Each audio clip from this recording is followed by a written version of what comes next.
사도신경 하심으로 주일 예배를 시작하도록 하겠습니다.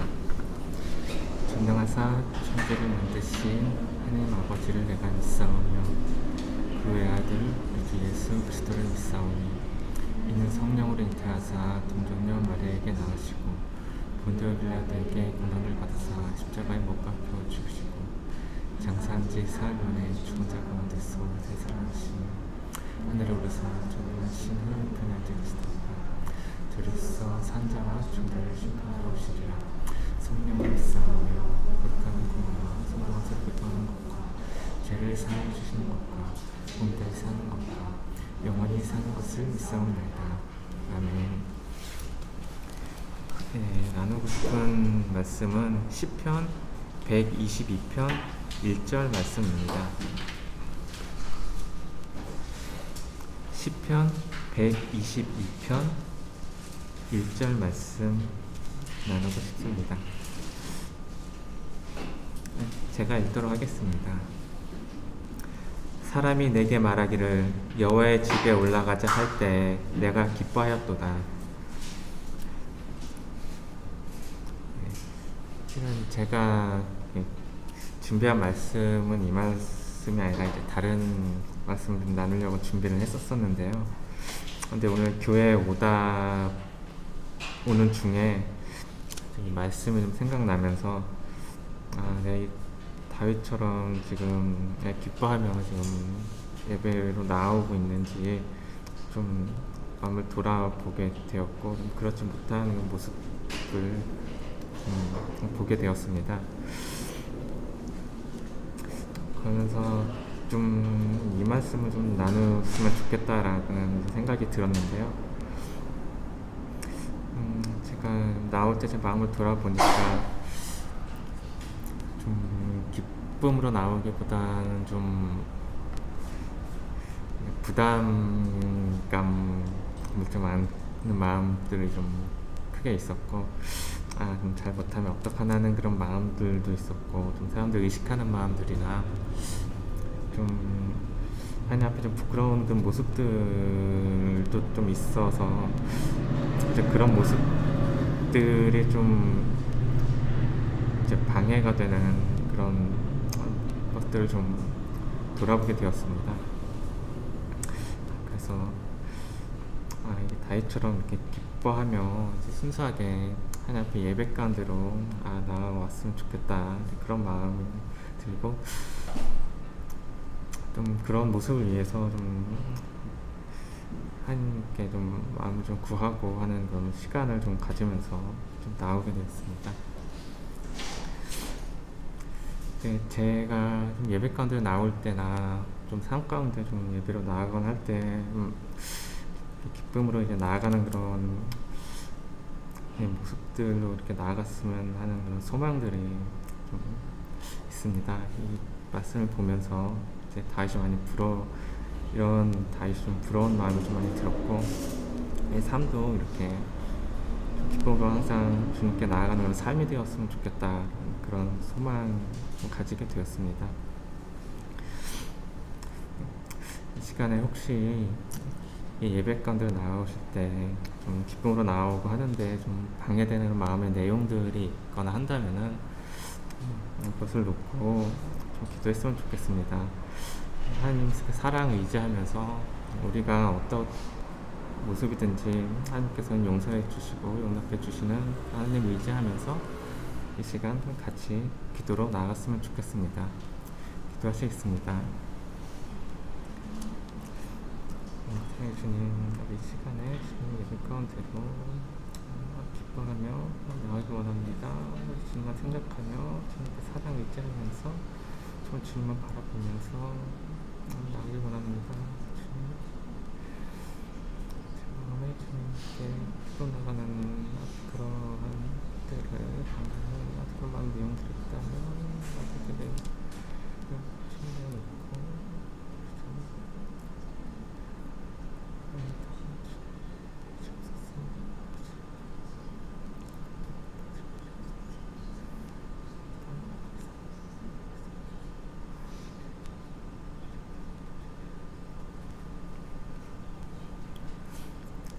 사랑의 주님, 이 시간에 오직 그 사랑을 의지하며 용서해 주시는 아버지 주님, 그 사랑을 의지하며 아버지 나가기 원합니다. 기쁨으로 나가기 원합니다. 이 시간에 아버지 저에게 은혜를 베풀어 주시옵시고 이 예배 가운데에 주님 저희 마음에 주님 성령을 부어주시고 아버지 저희 마음의 주인이 되어 주셔서 아버지 저희 주님께 나아가는 것을 방해하는 아버지 그런 모든 마음의 내용들 모두 깨끗게 하여 주시옵시고 주님만 바라볼 수 있도록 주님 다스려 주시옵시고 인도하여 주시옵소서. 모든 것 주님 의지합니다. 거룩한 주 예수 그리스도 이름으로 기도했습니다. 아멘.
예배를 나오기 전에 하나님께 어떤 고백을 드릴까 생각을 해보고, 지금 가을에 추수감사주의를 맞아서 저희에게 베풀어 주신 감사의 내용들을 생각해 볼 때 주님 앞에 한 가지 정리하고 싶은 마음이 있는데, 그것은 바로 한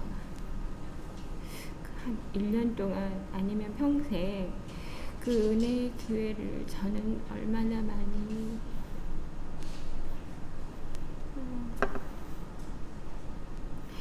나의 만족으로 바꾸어서 살았나 하는 것들을 주님 앞에서 명확하게 정리하지 못하고 은혜의 범위 안에 있다는 것만으로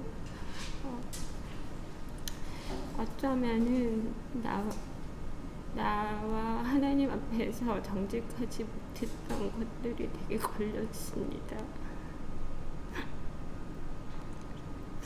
저는 이 예배를 통해서 잘 안 되지만 다시 한번 하나님의 풍성함 속에서 자유롭게 되기를 원하고,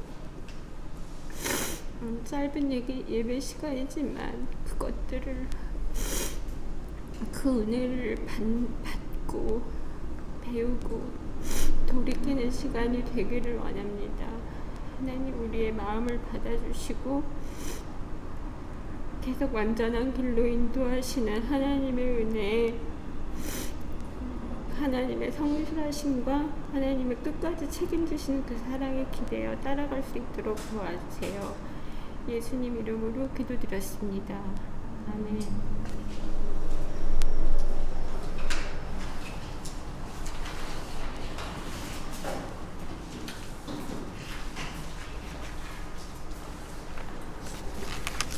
네, 성경 말씀은 로마서 8장 14절에서 17절입니다. 로마서 8장 14절에서 17절 말씀 제가 읽어드리겠습니다. 로마서 8장 14절에서 17절 말씀입니다. 방송으로 예배드리시는 분들 계시다면 같이 성경 말씀 찾으면 좋을 것 같습니다. 로마서 8장 14절에서 17절입니다. 제가 읽어드리겠습니다. 무릇 하나님의 영으로 인도함을 받는 사람은 곧 하나님의 아들이라. 너희는 다시 무서워하는 종의 영을 받지 아니하고 양자의 영을 받았으므로 우리가 아빠 아버지라고 부르짖느니라. 성령이 친히 우리의 영과 더불어 우리가 하나님의 자녀인 것을 증언하시나니, 자녀이면 또한 상속자 곧 하나님의 상속자요 그리스도와 함께한 상속자니 우리가 그와 함께 영광을 받기 위하여 고난도 함께 받아야 할 것이니라. 아멘. 좋으신 예수님, 은혜를 베풀어 주셔서 감사합니다. 하나님만을 간절히 의지합니다. 성령 하나님 충만하게 역사하여 주시옵소서. 예수님의 이름으로 기도합니다. 아멘. 네, 설교문 잘 보시면서 같이 나누면 좋을 것 같습니다. 로마서 8장은 예수님을 믿고 하나님의 자녀로 살아가는 삶에 대해서 세 가지를 말씀하고 있습니다. 첫 번째는 예수님을 믿고 하나님의 자녀가 되면 하나님의 영으로 인도함을 받는다, 이렇게 말씀하십니다. 두 번째는 양자의 영을 받아서 이제 입양된 개념이죠. 예수님은 독생자 예수 그리스도. 독생자란 말은 유일한 친아들. 예수님은 하나님의 친아들이시고 그 예수님을 믿는 우리들은 입양되어서, 성경의 표현대로 하면 양자의 영을 받아서 하나님을 아버지라고 부르게 되었다는 것입니다. 입양되었지만 자녀로서의 특권을 충분히 완전히 누릴 수 있는 것이죠. 그 다음에 세 번째로는 상속자로서, 당연히 이제 자녀가 되었으니까 상속자가 되겠죠. 상속자로서 하나님의 상속자요, 로마서 8장 17절의 표현에 의하면 하나님의 상속자요 그리스도와 함께 한 상속자니 우리가 그와 함께 영광을 받기 위하여 고난도 함께 받아야 할 것이니라. 그래서 우리가 예수님의 고난에도 동참하고 또 예수님의 영광에도 함께하는 그런 은혜를 누리는 자녀의 삶을 살게 되었습니다. 이 세 가지 내용에 대해서 설명하려고 하는데요. 제가 누가복음 15장 본문을 예로 들어서 설명하고 싶었습니다. 누가복음 15장에는 아버지의 돈을 들고 나가서 다 쓰고 돌아온 둘째 아들 이야기, 보통 탕자의 비유라고 예수님께서 말씀하신 내용인데요. 그리고 그 둘째 아들에 대해서 이제 잃어버린 아들을 찾은 아버지가 기뻐하셨을 때 또 큰아들이 많이 서운해하고 또 어려워하는 내용들을 우리가 알고 있습니다. 그 내용들에 관해서 예를 들어 자녀의 삶에 대해서 설명하고 싶습니다. 자녀의 삶에 대해서 설명하다 보니 결론적으로는 우리를 자녀 삼아주신 하나님 아버지에 대해서 나누게 되는 것 같습니다. 결론적으로는 설교문 1번 소제목은 나의 뜻대로 사는 것 이렇게 이제 했는데요. 아무래도 둘째 아들 이야기나 큰 아들 이야기가 나오겠죠. 이제 하나님의 영이신 성령으로 인도함 받는 삶이다. 이 말은 우리가 뭔가 필요할 때 조언을 받을 수 있다. 그런 내용이 아니라고 주석에서 이야기하는 겁니다. 그럼 무슨 내용이냐?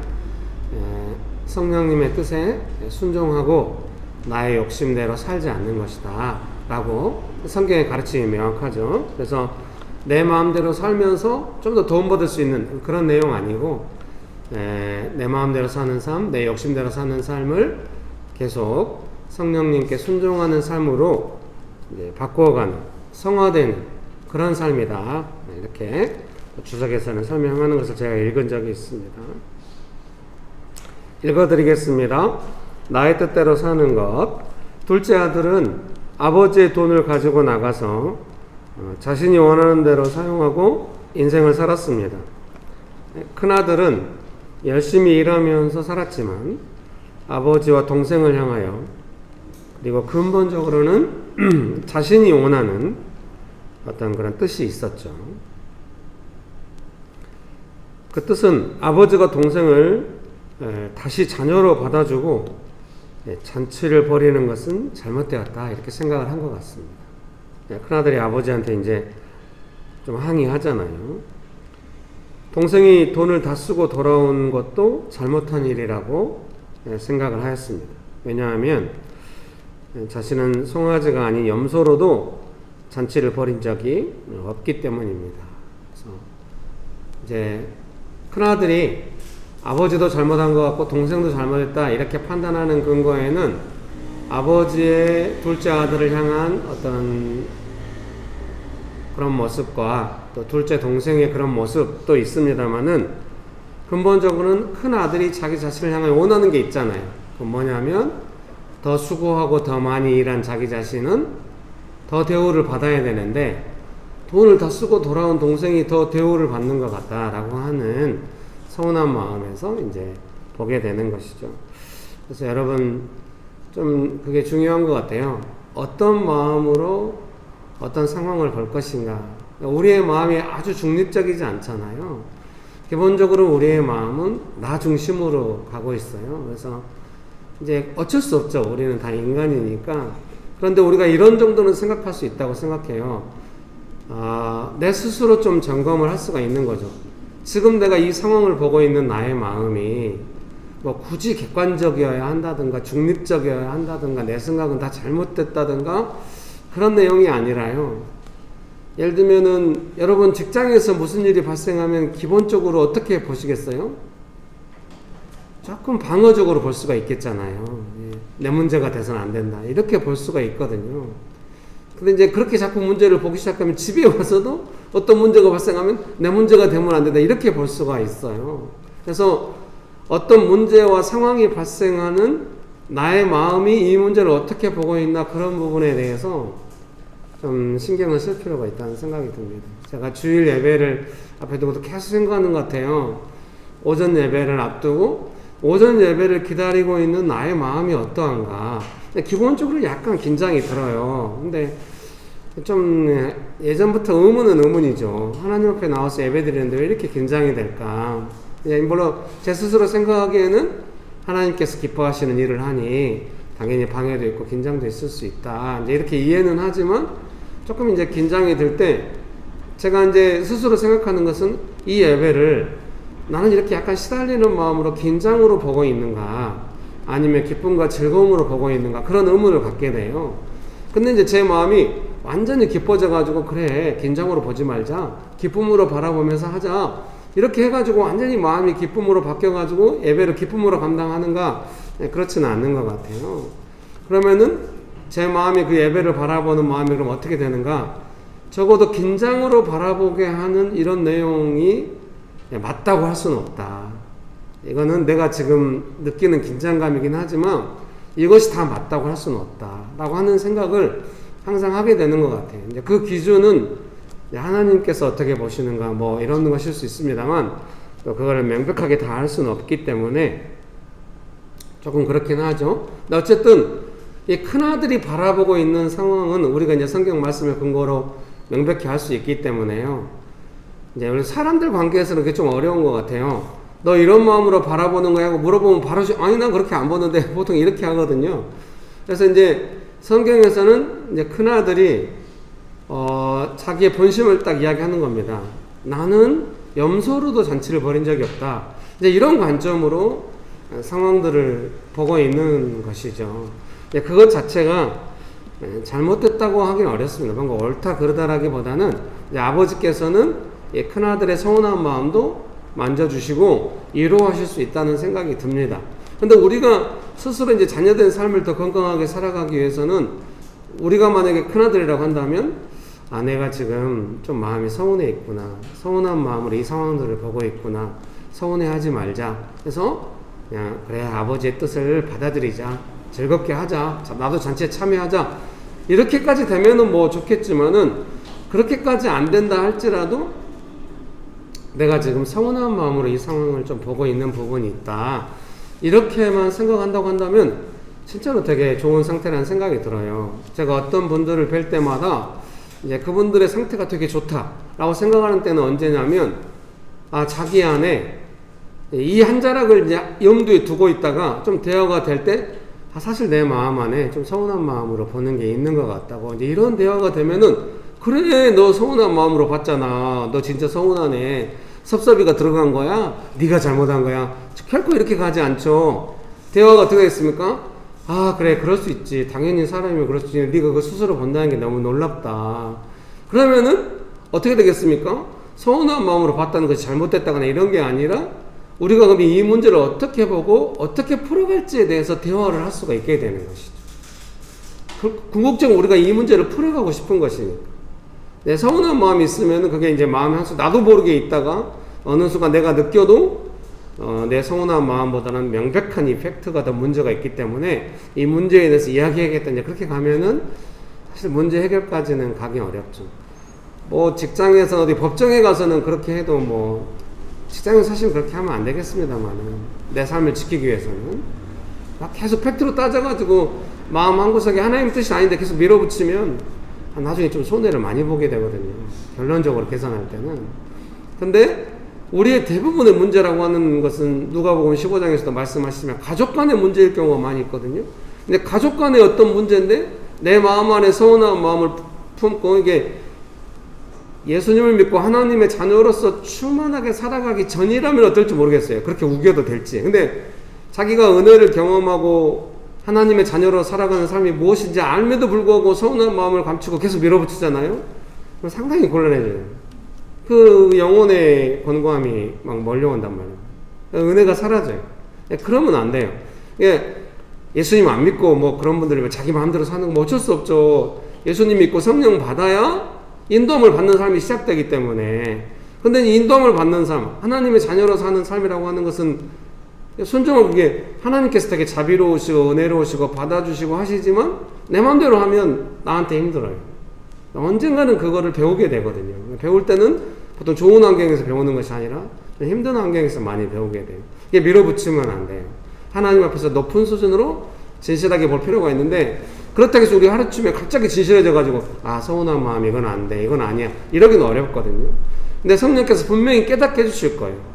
우리 안에 내주하시는 성령께서 뭔가 우리를 인도하신다고 할 때는 뭔가 우리 마음이 분명한 것에 대해서, 이 서운한 감정에 대해서 내가 옛날에는 서운한지도 모르고 그냥 막 화를 냈다고 한다면, 아, 내가 좀 서운해하는구나, 이걸 느끼게 해주는 거예요. 그거를 이야기할 수 있으면 엄청 좋아요. 그거를 잘 하시는 분이 효진 집사님이에요. 여기 안 계셔서 드리는 말씀인데요. 예. 효진 집사님과 대화하면서 가끔 그럴 때 효진 집사님 되게 마음 한자락에 있던 걸, 사실 내가 이런 부분이 있는 것 같다고. 그래서 효진 집사님하고 결혼한 준영 집사님이 얼마나 행복할까.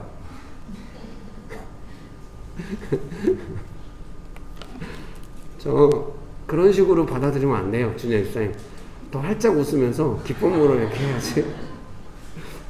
표정이 어딘가 네가 몰라서 그래, 그런 표정 아니에요. 미안합니다. 그만하도록 하겠습니다. 네. 네. 축복합니다. 옛날 같으면 여기서 이제 준영 집사와 효준 집사님한테 들은 이야기, 이제 썰이 방출되면서 이제 부부간에 어떻게 되는가, 이제 어떻게 해야 되나, 이런 것까지 쭉 갈 텐데, 오늘은 그렇게 하지 않도록 하겠습니다. 그래서 사실은 예수님 믿고 성령님의 인도하심을 받아서 하나님의 자녀로 사는 삶에 대해서 대부분의 대화는 뭐가 되어 있냐면, 야, 좀 서운한 마음이 있어. 야, 그래, 서운할 수 있지. 이런 대화를 좀 더 많이 하는 거예요. 뭐 해가지고, 둘째 아들 왔대? 걔 왜 왔대? 아버지 왜 그러신데? 이런 거를 대화하는 게 무슨 자녀의 삶이겠어요. 적어도 아버지의 자녀로 살아간다고 할 때는, 왜냐면 아버지의 뜻으로 내 뜻을 만져가는 거니까. 정말, 그래서 내 마음 안에 서운한 마음이 있는데, 이러니까 아버지께서 하시는 것도 당연히, 자식이 돌아왔으니 아버지가 기뻐해야 맞는데 나는 같이 기뻐할 수가 없는 마음이 들더라고. 이제 충분히 자기 자신이 깨어져 가지고 이야기 못해도 여전히 안 기쁘고, 그래도 그렇게 말만 해도 자기 자신을 되게 중립적으로 지켜주잖아요. 서운한 마음을 달려가게 안 해준다고요. 그러니까 여러분은 반드시 여러분 주변에 같이 예수님 믿고 하나님의 자녀로 살아가고 성령님의 인도하심을 받는 사람들을 옆에 두셔가지고 그런 대화를 할 수 있는 사람이 꼭 있어야 돼요. 그렇다고 해서 어떤 사람이 나 서운해, 근데 그게 말이 돼? 너 진짜 인도함 받고 있는 거야? 절대 이렇게 가면 안 돼. 그렇게 안 가시겠지만 그렇게 되면 안 되고, 당연히 서운할 수 있지. 그게 사람 아니, 그렇게 안 하면 사람 아니지. 이러면서 또 그래, 같이 서운해 하자. 이렇게 가면 또 곤란해. 거기서 좀 널널한 넉넉한 대화가 돼가지고 서운한 마음이 조금만 만져진다고 한다면은 문제를 훨씬 객관적으로 볼 수 있게 돼. 적어도 동생을 미워하거나 아버지 미워하거나 이렇게는 절대로 안 간다고요. 언제나 우리의 마음 안에 그런 은혜가 있었으면 좋겠습니다. 그런 사람들이 여러분 주변에 꼭 있기를 바라고, 간절히 바라기는 명예교회 성도님들의 관계가 서로 그렇게 되기를 바라죠. 가정 안에서도 그렇게 이야기할 수 있기를 바라고, 여러분도 그런 대화할 수 있는 사람을 간절히 찾고 있죠. 그러면은 제발 그 대화의 권역을 왜 왔대? 이런 식으로 가지 마. 둘째 아들 걔 뭐야? 이렇게 가지 마. 그렇게 가면은 서운한 마음 이런 거에 대해 다룰 수 있는 대화가 안 돼요. 언제나 서로를 지켜주세요. 야, 나 진짜 둘째 아들 마음에 안 들거든. 그래, 마음에, 이런 동조자를 찾지 마. 효진 집사님이 정말 대단한 것 같아요. 자기 마음에 안 들어서 궁시렁궁시렁했는데 남편이 한 번도 자기 편 들어준 적이 없대요. 또 그걸 따뜻하게 이야기를 하는 거예요. 그래서 제가 준영 집사님한테 준영 집사님 옛날부터 알아봤지만 대단해요. 역시 명신교회 운영위원은 아무나 하는 게 아니다. 여러분 축복합니다. 읽어드리겠습니다. 두 번째 단락입니다. 설교문 1번의 두 번째 단락입니다. 언뜻 동생도 이해되고 형도 이해됩니다. 어려서 철이 없을 때 자신 마음대로 욕심대로 살고 싶을 수 있고, 또 실수도 할 수 있다는 생각이 듭니다. 또한 형도 충분히 이해가 됩니다. 수고가 많았기 때문에 정당한 대우를 받아야 하고, 또 실수한 동생이 제대로 깨닫지도 못한 것 같은데 막 조건 없이 무조건 받아들여 가지고 할 것이 아니라, 동생이 깨달을 때까지 일단 종으로 받았다가 동생이 스스로 그렇게 하겠다고 했으니까 나중에 충분히 이제 다시는 그런 일을 안 할 것 같을 때 동생으로 하자, 뭐 이렇게 하는 것이 보다 공정할 수 있다, 이렇게 생각할 수 있습니다. 문제는 그런 생각들이 아버지의 뜻이 아니라는 것입니다. 이럴 때 여러분 좀 약간 막막함을 느낄 수 있어요. 그럼 내 뜻은 뭐예요? 이렇게 공정은 어디 갔어? 막 이럴 수 있어요. 조금 설명해 드릴게요. 자녀는 자신의 뜻대로 사는 삶이 아니라 하나님 아버지의 뜻대로 살아가는 삶입니다. 점점 막막해지는 느낌이 없잖아 있어요. 나의 뜻보다 아버지의 뜻을 중요하게 생각하는 삶입니다. 여러분, 첫째 아들의 생각은 우리가 좋게 표현해 준다면 뭐예요? 요즘 많이 이슈가 되고 있는 공정이잖아요. 공정한 대우. 첫째 아들의 뜻은 공정이에요. 둘째 아들의 뜻은 뭐냐면 돈이에요. 돈 마음껏 쓰고 싶다. 그 허경환 씨 어머님이 돈 좀 벌어라 흥청망청 쓰고 싶다 이랬다고 아내가 막 웃으면서 저한테 이야기해 주더라고요. 사람들이 원하는 거잖아요. 그래서 이제 첫째 아들은 공정을 원하는 뜻이고 둘째 아들은 돈을 원해요. 그럼 아버지의 뜻은 뭐냐? 자녀예요. 자녀. 아버지의 뜻은 자녀. 예. 둘째 아들, 큰 아들, 이게 아들들에게 아버지의 뜻이 있는 거예요. 예. 이 뜻이 다 다르죠. 뭐 어떤 것이 꼭 나쁘다, 뭐 좋다, 꼭 이렇게는 뭐 당장 설명할 수 없을 것 같고요. 여러분 안에 이제 오랫동안 설교를 들어가고 신앙생활 하셨기 때문에 다 나름대로 생각이 있으시겠습니다만은 어쨌든 뜻들은 이렇게 있다는 겁니다. 예. 어떤 면에서 둘째 아들과 큰 아들의 뜻이라고 하는 것은 인류의 뜻인지도 모르겠어요. 예. 그래서 큰 아들의 뜻에 대해서 좀 더 설명하자면 제가 오늘 아침에 와서 이렇게 써놓은 거예요. 아버지의 것을 아버지의 뜻대로 사용하는 것이 공정이다. 이렇게 제가 써놨어요. 큰아들은 이제 자기의 소원을 따라서 말하겠는데 그것이 큰아들한테 뭔가 해가 되고 이런 건 아니잖아요. 큰아들을 함부로 대하고 이런 건 아니에요. 큰아들에게도 이 아버지가 큰아들은 막 박대하면서 막 돈 쓰고 돌아온 둘째 아들만 유했다고 한다면 뭐 어쩔지 모르겠습니다만은 큰아들은 충분히 그 아버지의 성품상 큰아들은 충분히 큰아들로서 보호받고 존중받았을 것 같아요. 근데 이제 잘못한 둘째 아들에 대한 문제로 이제 큰아들이 많이 어려워진 건데요, 마음이. 근데 이 모든 재산이나 또 아버지로서 아들들을 어떻게 대할 것인가 하는 것은 아버지의 권한이기 때문에 아버지의 것을 아버지의 뜻대로 쓰는 것에 대해서 우리는 그걸 공정하지 않다 말하면 안 되는 거예요. 가장 공정이 뭡니까? 소유주가 소유권을 사용하는 것이 공정한 것이죠. 어떤 면에서. 그것이 만약에 인류에 뭐 해를 끼친다 이러면 문제가 되겠으나 그게 아니라 아버지가 자식을 사랑하기 위해서 그 소유권을 쓴다. 이거는 뭐 어느 누구도 뭐라고 할 수가 없는 거예요. 우리도 잘 생각해 봐야 돼. 공정이라고 하는 것이 이제 예를 들면은 어떤 장관님처럼 자기 것이 아닌데 그 표창장 만들어가지고 그렇게 하면 안 돼요. 제 생각. 이 설교가 어디로 가려나 결론? 그러면 안 돼. 예.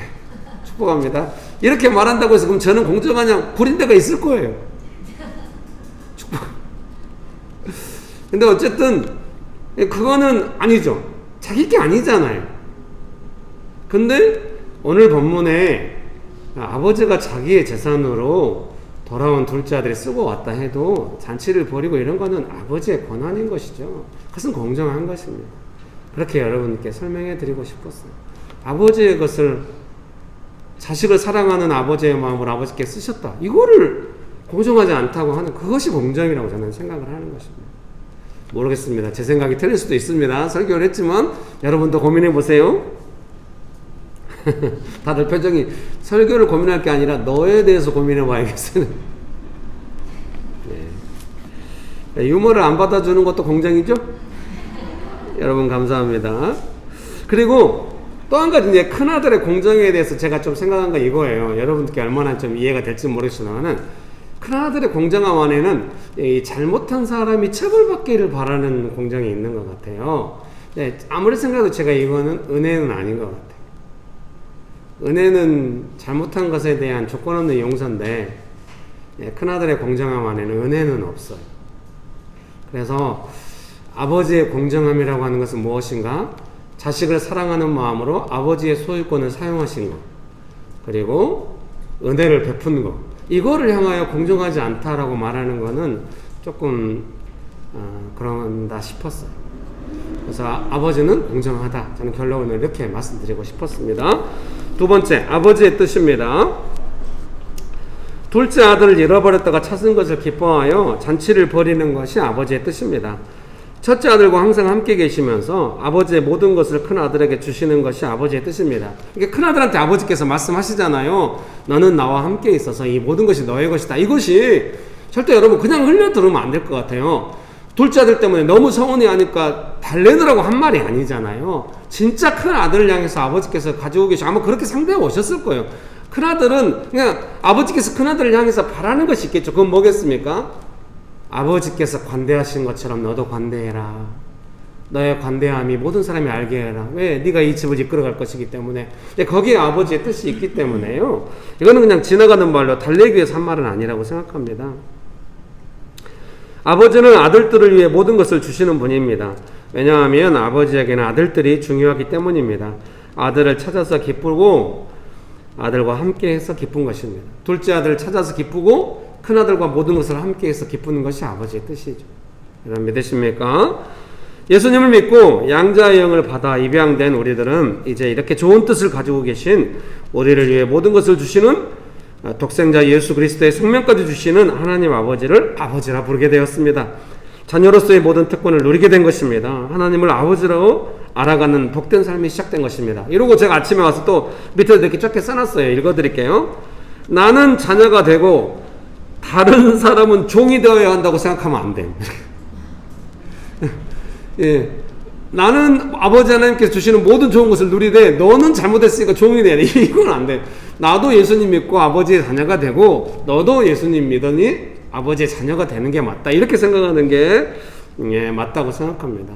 우리는 서로를 하나님 아버지께서 우리를 자녀 삼아 주셨으니 우리도 서로를 자녀로 대합시다. 그렇게 살아가기 원하십니까? 자, 그러면 옆에 분 보시면서 한마디씩 하겠습니다. 우리는 모두 하나님의 자녀입니다. 한 번 더 하겠습니다. 당신은 하나님의 자녀입니다.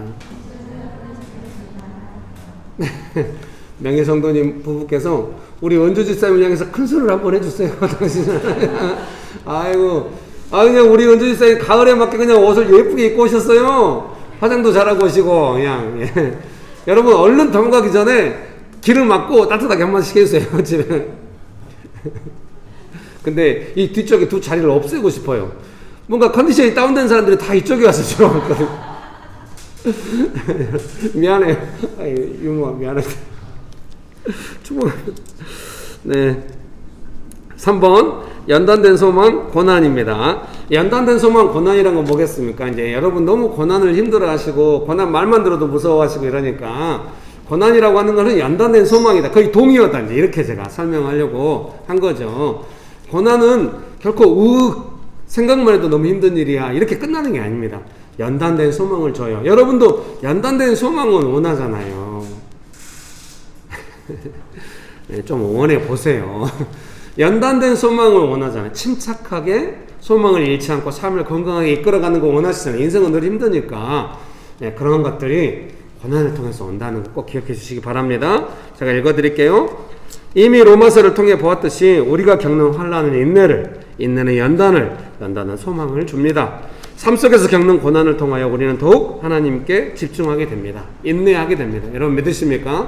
제가 저희 큰아이가 막 어렸을 때 5살 때까지 막 말이 잘 안 됐거든요. 소아과 의사는 막 계속 5살 지나봐야 된다고 해서 제가 막 가만히 있다가 나중에 소아신경정신과 와서 진단받고 막 아동발달센터 다니는데 막 너무 후회가 되고 막 낙담이 되고 막 이런 거예요. 정말 열심히 큰아이를 돌봤죠. 그때 아내가 막 너무 감동하면서 당신이 가정일에 이렇게 충성스럽게 할 줄 몰랐다고 막 이제 막 기뻐하면서 아내는 늘 말해요. 재정을 성실히 이렇게 벌어서 가정을 섬기는 거 잘했다고. 근데 육아가 더 중요하다고. 근다고 해서 돈 안 벌고 육아만 하면 결코 가만 안 있을 거예요, 제 아내가. 육아도 하고 재정도 책임지고 모든 걸 성실하게. 제 아내에게 죄송한 마음이 듭니다.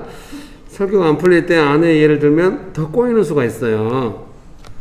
근데 제가 이제 제 큰아이를 성심성의껏 돌봤지 않겠어요? 그때 이제 저를 잘 아는 선교단체에 있을 때 같이 이제 형동생 하면 다 지내니까 저에 대해서 이렇게 딱 이렇게 객관적으로 말하고 그러잖아요. 형들이 저한테 하는 말이, 야, 김길이가 자기 자식 아니면 결코 저렇게 훈련받지 않아. 이게 칭찬인지 아무도 김길이 훈련시킬 수 없어. 자기 자식만 훈련시킬 수 있어. 이런 말로 이해가 되더라고요. 사랑하는 성도님 여러분의 삶에도 여러분이 어떤 사람의 말, 누구의 말 듣겠습니까? 뭐 다 자기 뜻 뚜렷합니다. 제가 보기에 목사가 그러니 성도님들도 다 그러신 것 같아요. 이게 오늘 설교가 어려운 죄송합니다. 목사는 그러지만 성도님들은 다 착하시고 부들부들하시고 순종 잘하시고 좋은 분들 같아요. 사랑하는 성도님 여러분, 여러분의 삶 속에서 어떤 문제가 있습니까? 그 문제가 우리를 연단시켜 줍니다. 그 문제 아니면 우리가 결코 순종하는 삶에서 이렇게 뼈저리게 생각하지 않았을 겁니다. 그래서 이 문제 때문에 내가 매여 있다, 그런 부분이 분명히 있겠지만 그렇게 하면 생각하지 마시고 내가 이 문제를 통하여 순종을 배워가는구나, 그렇게 생각할 필요가 있는 것입니다. 그래서 저는 어떻습니까? 오랫동안 그런 훈련을 제가 받아왔지 않겠습니까? 부모가 저를 버렸는데 제가 누구를 믿고 누구 말을 듣겠어요? 근데 오랫동안 몇십 년 동안 제가 그 훈련을 받았지 않겠습니까? 근데 제가 어떤 생각이 있겠습니까? 훈련된 생각 속에 불순종하면 어떤 문제가 나를 단련시킬 거다, 이런 생각을 하는 거예요. 이 문제가 내 통제 밖으로 벗어나서 나를 단련시킬 거예요. 근데 어떤 문제가 발생해도 그 문제가 도저히 내가 어떻게 할 수 없는 문제 같아도 내가 하나님께 순종하는 한 이 문제를 다스릴 수 있다. 저는 이렇게 생각합니다. 하나님께 순종해야 삶의 문제를 다스릴 수 있어요. 내가 하나님께 불순종하면 삶의 문제가 나의 통제 밖으로 벗어나기 시작해. 뭐 그런 인과관계가 어떤 건지는 잘 모르겠지만 몇십 년 동안 제가 배운 거예요. 몸에 배어 있어요. 항상 제가 그렇게 배워왔기 때문에 하나님께 순종 안 하면 어떤 삶의 문제들이 내 통제 밖으로 벗어나. 그러니까 여러분 평강하고 안정된 삶을 원하시면 좀 자주 하나님께 순종하시는 것이 자기 삶을 지키는 아주 중요한 비결이에요. 그런 은혜가 있게 되시기를 주의 이름으로 축복합니다.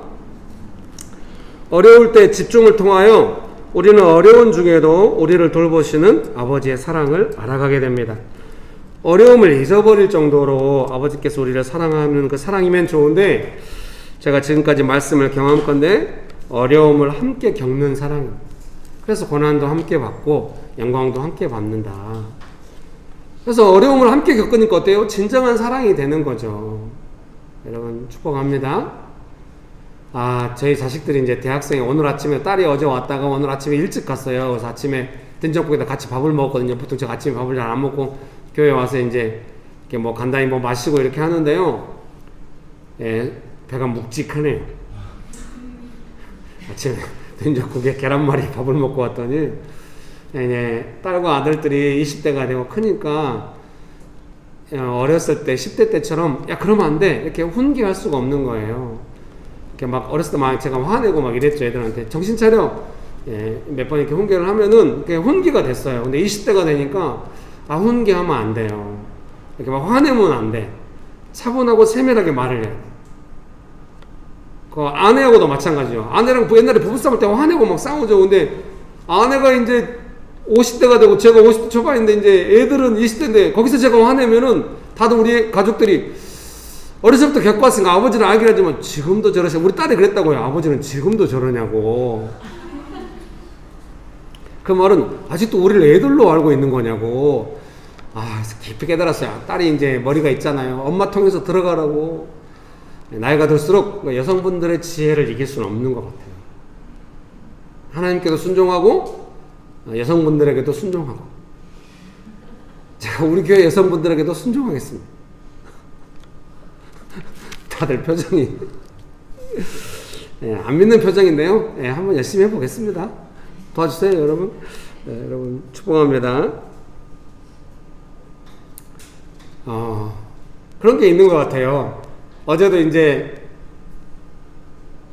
솔직히 말하면 제가 이제 성도님들한테는 항상 그러잖아요. 교회 청소가 되게 즐겁다고, 청소를 통해서 배운다고. 실제로 그랬거든요. 근데 이번 주일은 청소하기 아내가 같이 와서 해줬기 때문에 그동안 좀 즐거웠던 것 같아요, 더. 근데 요즘 이제 셋째가 또 뭔가 하는 프로그램이 생겨가지고 이제 금요일 날 못 와요. 그러니까 저 혼자 하게 됐는데, 제가 이제 우리 가족들이 이렇게 문자를 주고받으면 이렇게 이제 계속 그 문자가 남아있고 이제 확인하는 뭐 이렇게 단톡방 같은 느낌의 그런 문자 기능이 생겼어요. 그래서 우리가 가족들 그 문자를 쓰는데 제가 그 문자를 쓴 거예요. 아이고 청소하기 싫어라 이렇게 썼더니 이제 아내는 위로하고 우리 딸은 막 이렇게 하고 막 찍은 거여서 희라가 최고예요 해줘서 고마워 했더니 활짝 웃는 걸로 또 하나 딱 찍어서 자기도 바쁘다는 이런 뜻인 것 같아요. 근데 제 마음 안에 딸이 집에 오고 오늘 아침에 갈 때까지 같이 있으면서 그런 걸 느꼈어요. 뭘 느꼈냐면 함께 겪고 있다는 느낌을 받은 거죠. 딸이 커서 아빠의 저런 마음을 세상에 목사로서 저럴 수가 있는 거야. 그동안 섬김은 다 거짓말이었던 거야. 딸이 이렇게 생각하는 아빠가 그럴 수 있다. 근데 아빠가 유쾌하게 풀어가는구나. 이렇게 느끼고 있다고 느껴져요. 함께 겪어가는 되게 그게 좋았어요. 사랑하는 성도님 여러분, 예수님과 함께 어려움을 지나가고 예수님의 사랑을 받고 이런 것이 무엇인지 꼭 알아가시길 바랍니다. 나 필요할 때만 진짜 중요할 때 같이 안 겪고 잘 모르고 필요할 때만 도움받고 이거는 사랑이 아니에요. 진정한 사랑은 어려움을 함께 겪어가고 그래서 겪어보니까 알잖아요. 겪어보니까 어때요? 연약함도 있고 좋은 점도 있고 한데 연약함은 문제가 안 되고 좋은 점은 완전히 열매가 되고 이런 관계로 인간관계가 되는 게 되게 아름답잖아요. 예수님은 겪을수록 좋은 분이고 너무 감동이 되고 그러니까 뭐 제가 예수님 만나서 목회하니까 이렇게 했을 것 같아요. 다른 일은 금방 제가 실증났을 것 같아요. 정말 실증왕이거든요. 한 가지 지속적으로 못해요. 예수님 따라다니면 사는 건 언제나 기쁜 것 같아요. 정말 세상에 소망이 없어도 예수님 앞에 있으면은 감동하게 돼요. 예수님 정말 좋구나. 이렇게 여러분 그런 은혜가 가득하게 되시기를 주의 이름으로 축복합니다. 네, 계속 읽어드리겠습니다. 어려울 때 집중을 통하여 우리는 어려운 중에도 우리를 돌보시는 아버지의 사랑을 알아가게 됩니다. 어려움을 잊어버릴 정도의 사랑이면 좋은데 어려움을 함께 겪는 사랑입니다. 그 속에서 우리는 진심으로 아버지의 사랑을 알아가게 됩니다. 그리고 다른 사람을 사랑하게 됩니다. 그렇게 연단되어 아버지 하나님과 함께 영원히 살아갈 소망을 갖게 됩니다. 성경이 말씀하시는 예수님을 믿고 하나님의 자녀로 살아가는 모습들이 아마도 우리 삶 속에 있을 것입니다. 여러분 이런 내용이 삶 속에 있으시죠? 뭔가 고난이 올 때 예수님의 도움을 받으면서 지나가는 것, 그 다음에 내 뜻대로 살지 않고 내 뜻이 성령님의 뜻에 의해서 만져지는 것을 경험할 수 있습니다. 그리고 또 아버지 하나님의 사랑을 많이 경험하고 아버지라고 부르는 삶이 무엇인지 알아가는 것들이 여러분에 있을 것입니다. 믿으십니까? 그러니 흔들리지 마십시오. 그런 삶이 있다는 것은 뭘 우리에게 확증해 줍니까? 성령께서 우리가 하나님의 자녀다 라고 하는 것을 계속해서 확증해 주는 삶인 것입니다. 여기서 흔들리시면 안 됩니다. 강건하게 나는 하나님의 자녀구나, 예수님 믿고 이런 삶이 내 삶에 있구나. 그래서 결국은 뭐겠습니까? 아버지께서 사랑하시는 대로 내 인생이 결정되겠구나. 그렇게 꼭 생각을 하셔야 됩니다. 여러분 믿습니까? 한치의 흔들림도 없고 또 안정감 있게 되시기를 주의 이름으로 축복합니다. 인생의 본질적인 모습이라는 생각이 듭니다. 다른 것에 신경 써서 인생의 본 모습을 놓치지 말아야 하겠습니다. 잘 살아가고 있는 것입니다. 예수님께서 베푸시는 은혜 안에서 소망을 가지고 하나님의 자녀로 영원히 살아갑시다. 기도하시겠습니다. 이 시간에 함께 기도하실 때 하나님 아버지 저를 자녀 삼아 주시고 아버지의 그 사랑으로 아버지의 뜻으로 저를 인도하여 주셔서 감사합니다. 언제까지나 하나님 아버지를 알아가고 자녀로 살아가는 이 삶이 충만한 은혜 가운데 제 삶에 점점 부여해지도록 풍성해지도록 은혜를 베풀어 주시옵소서 하면서 같이 기도합시다. 기도하기 원하십니까? 좋으신 예수님 은혜를 베풀어 주셔서 감사합니다. 우리 모두가 예수님을 믿고 성령 하나님의 인도하심을 받아 하나님의 자녀로 살아가는 그 복된 삶이 우리 삶 안에 점점 풍성해지고 부여해지고 충만해지기를 소망합니다. 하나님을 알아가고 하나님을 경험하고 하나님의 은혜를 누리는 삶이 그 자녀로서의 아버지의 사랑을 받는 삶이 어떤 것인지 점점 알아가게 해주셔서 감사합니다. 우리 인생을 축복하시는 하나님 아버지 감사합니다. 좋으신 예수님 은혜를 베풀어 주셔서 감사합니다. 예수님의 이름으로 기도합니다. 아멘.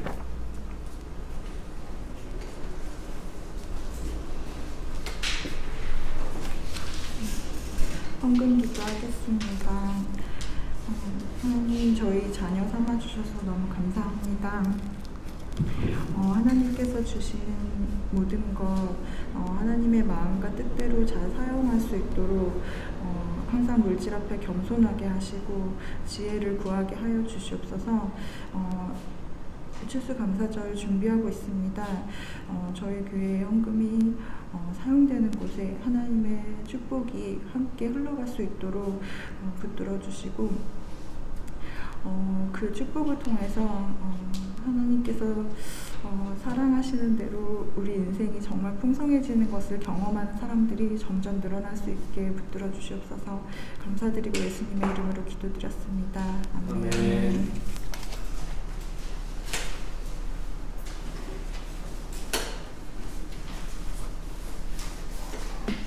네, 광고 시간입니다.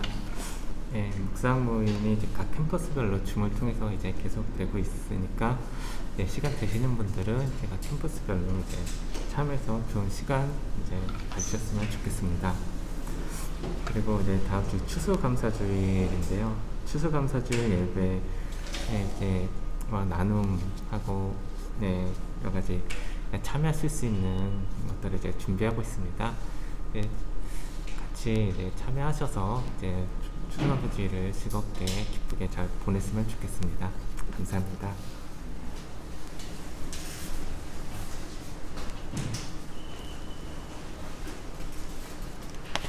제 생각에 저희 이 공간으로 이사 온 뒤로 한 번도 의자를 다 펼쳐본 적은 없어요. 코비드 때문에 이렇게 테이블을 설치하고 이렇게 띄엄띄엄 앉았는데요.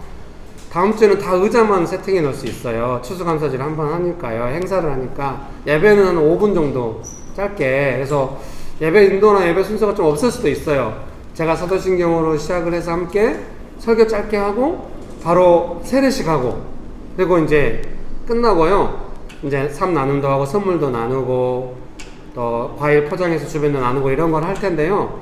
저희 생각에 이 공간에 의자를 한 100개 정도 넣을 수 있을 것 같아요. 이게 30평대거든요. 전에 있던 곳이 20평대였는데 70개를 놔도 참 공간이 여유가 있었잖아요. 그래서 이제 50%까지 가능하니까 사실 이 공간에서는 50%를 하면 제 생각에 한 50명까지도 가능하다고 생각하거든요. 근데 저희 교인이 50명이 안 돼요. 그래서 다 오셔도 한 30명이나 오실 테니까 적어도 의자 뭐 서너 개 한두 분 앉고 이럴 가망이 높아요. 제가 세팅해 놓을게요. 그래서 여유롭게 하시면 되겠습니다. 그래서 다음 주에는 저 옆에 있는 그 공간인데 그 공간도 이제 예약만 하고 못 썼는데 거기도 빌려서 쓸 생각이거든요. 그래서 뭐 여러 융통성 있게 이제 점심으로 저 피자집에서 이제 뭐 이렇게 각자 야외 자리가 되게 많이 있어요. 그래서 낮에는 안 춥겠죠?